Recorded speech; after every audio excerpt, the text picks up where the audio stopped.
Handa nang harapin ni Senator Jinggoy Estrada ang patong-patong na kaso na kanyang kinakaharap matapos umanong makakuha ng kickbacks kaugnay ng flood control scandal. Si Sheena Torno magbabalita live. Magandang gabi, Sheena.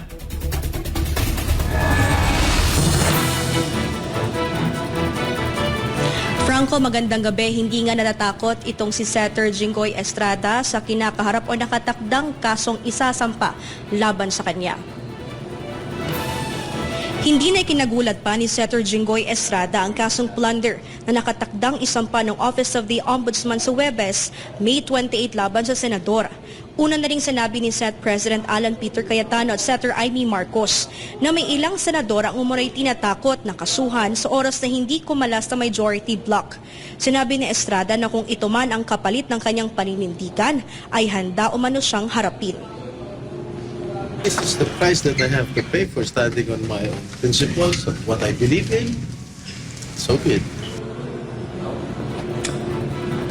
Sa tanong naman kung bakit sunod-sunod ng mga senador mula sa mayorya ang nahaharap sa kaso, tugon ni Estrada,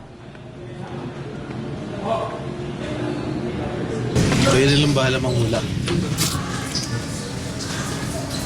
Politika ba sa tingin niyo, sir? Your guess is as good as mine. iginit pa ng senador na patuloy pa rin siyang magtatrabaho sa kabila ng isasampang mga kaso. No comment naman sa Estrada sa tanong kung panggigipit ba ang ginagawa laban sa kanya.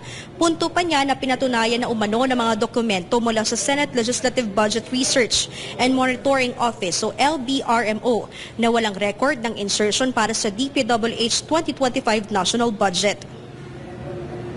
Sabi na LBRMO, wala akong insertion. Katulad ng sinasabi nila, first Blue Ribbon Hearing Committee or yung binulgar ni Bryce Hernandez sa House na meron ako insertion.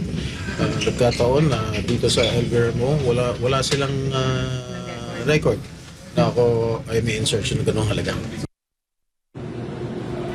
Bukod kay Estrada ay nakatakda na rin kasuhan ang plunder kapwa senador sa mayorya na si Senator Joel Villanueva dahil pa rin umano sa flood control anomalies. Pinakakasuhan din ng plundered indirect bribery si Senator Rodante Marcoleta dahil sa pagtanggap ng 75 million pesos na campaign donation noong 2025 national elections.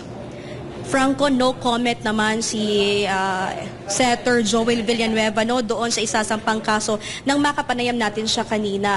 At lalo na sinabi nga ni Ombudsman Boying Rimulya na pagkatapos maisampa itong kaso kay against Senator Jinggoy Estrada ay after 2 weeks ay isasampa na rin yung kaparehong kaso which is plunder laban naman kay Senator Joel Villanueva.